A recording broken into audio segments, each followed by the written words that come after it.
Hi, I'm Carla Dennis, America's Tax Advisor. And I know many of you probably have either a multi-member LLC or a single member LLC.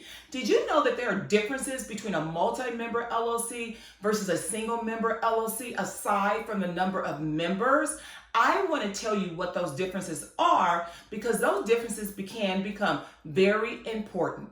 If you are in a multi-member LLC, you are going to default to a tax filing of a 1065 form. That means that you're going to be on a flow-through form. Everybody's going to share their pro rata share of the income and expenses. But there's going to be a separate tax filing for that entity. When you are a single member LLC, you're going to report the income and expenses in on your personal tax return.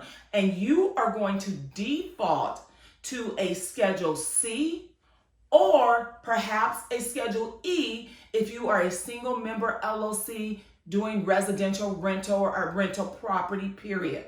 So I'd like you to think about that for a second, because if you are an LLC, why are you an LLC? An LLC is a limited liability company, limited liability.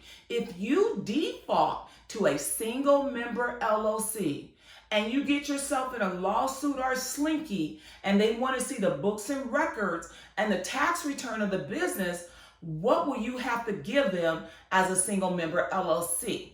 You would have to give them your personal income tax return, because your personal income tax return is where you report the income and expense of your single member LLC.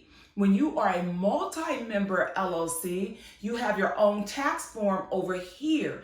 And yes, the income will ultimately flow through to your personal income tax return, but it has a separate tax filing. It's on its own. And you're able to shelter people from being able to see your personal finances. Also, something very important. If that LLC gets audited, the LLC gets audited. The IRS is looking at the LLC return.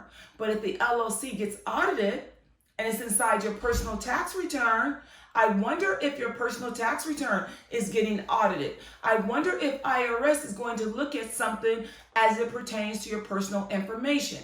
So I always like to think from the perspective of lowering tax, lowering risk, lowering liability. And when I'm looking from that lens, and that lens only, I prefer a multi-member LLC. Something for you to really think about. And when you're deciding who's going to be a part of those members, who's going to be in your LLC, don't just think about today. You got to think about the long range plan when you're putting members inside of your LLC, because it's almost like being married.